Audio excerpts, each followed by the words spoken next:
Number 30 is the Resistance as a party game, and this is one of the first games that utilised with hidden traitor mechanics. It's one of the first.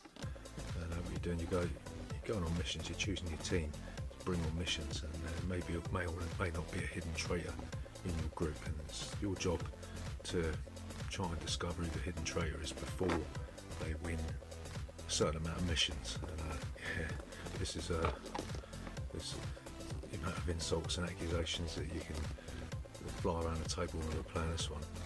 It's really fast moving game. You can play this multiple times in one sitting, and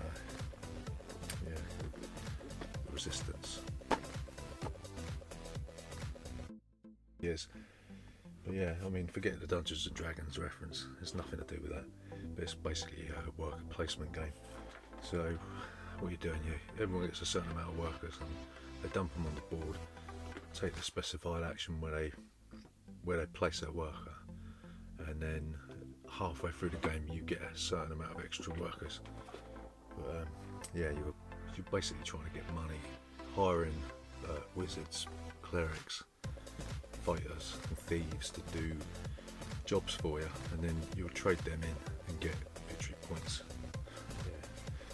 So I really like this one. This is like I say, forget the D&D reference, but it's a decent worker placement board game. But also water deep. Definitely worth your attention. 28 is Christoph Bollinger's Archipelago. Some people think this is like a complicated version of Settlers of Catan, but it's not really, isn't. So sort of semi-cooperative, so you may have a traitor in this, but you may not. So what you're trying to do, you're taking various actions from this action wheel, and you're trying to build a modular map, taking resources from the map, and you want to make sure that the natives are kept happy, because if there's a revolt, the game ends immediately and everybody loses. Everyone's got like this hidden objective that only they know, but the other people's hidden objectives count towards your victory points at the end, so you sort of need to sort of guess what the other people's hidden objectives are. But yeah, this one, rulebook's total crap, but once you figure it out, it's this one, keep going for ages with this one. I think this will be around in 2075, I think. Yeah, Archipelago.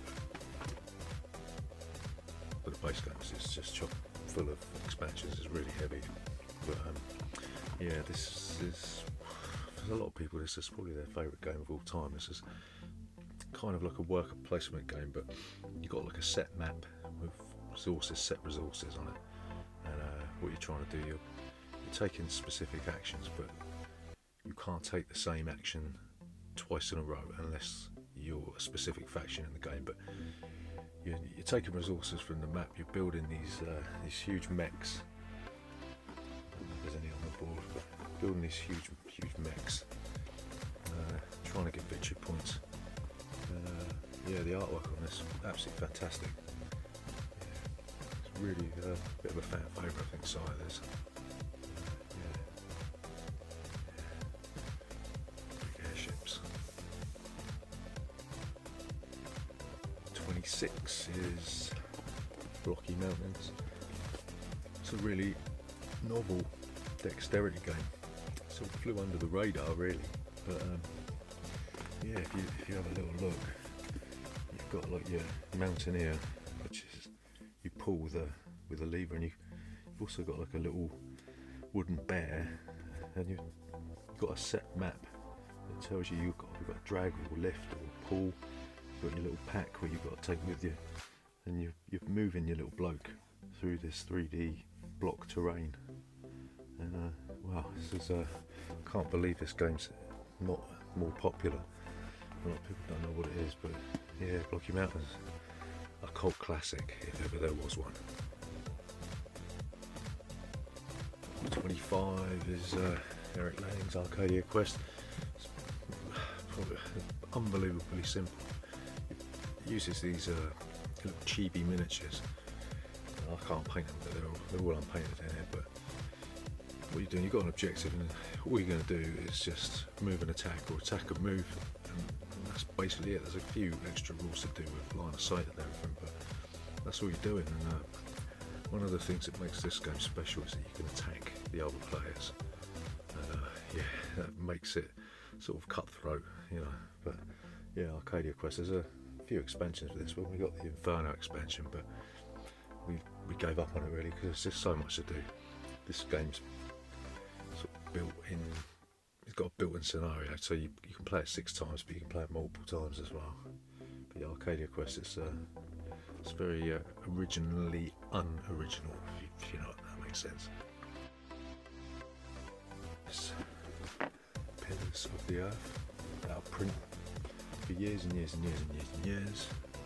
Eventually came back in print, but this is a worker placement game. You're sort of building a cathedral.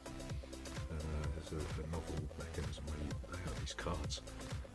Everyone chooses a card, but you placing your workers out on a board. They come out of a bag, and then you go around in order. And yeah, it's a victory point basically. So yeah, Pillars of the Earth. Never read the book. Don't want to read the book. I'd rather play the game. You know what I'm saying? Las Vegas. Yeah, talking about. Just want to introduce people to games. This one never fails to amuse people. So you got 6 casinos. Really, it's just sort of cardboards chucked out on a table, and everyone's rolling their dice, and you've got to choose one number to place on a casino, and all the casinos are number 1 to 6. But the trick of this game, and the absolute genius of this game, is that points are scored based on who has the majority of the dice on that number. If you're tied, you get nothing, and the person with the next lowest amount gets it. So yeah, it takes a couple of seconds for non-games to click with this one, but it's always requested, this one. You've got the expansion in it, adds a few bits and bobs, but yeah, vanilla Las Vegas. This is just an absolutely fantastic game, and you need to buy it. 22 is Race to El Dorado. It's a newish game, and what you're doing is it's like a sort of a semi-deck builder, so you're spending them to get better cards, and all the cards come back into your hand. You've got movement cards, you've got treasure cards, money cards, and you're running around this map. Like, you run around this map trying to get to the end. It's basically a sort of deck building race game. But yeah, so expansion come out recently, but we haven't got it yet. But the reason I like this one is because I always win. I don't know why. Maybe it's because I'm the best. The dexterity game's called Class. It's up there. I ain't getting it down because it's quite a sizable thing. It's like a sort of looks like a table tennis table basically. We've got to look at the picture somewhere, and you've got like this basically a stick on a magnet. The magnet's under the table, so you're moving it around the table.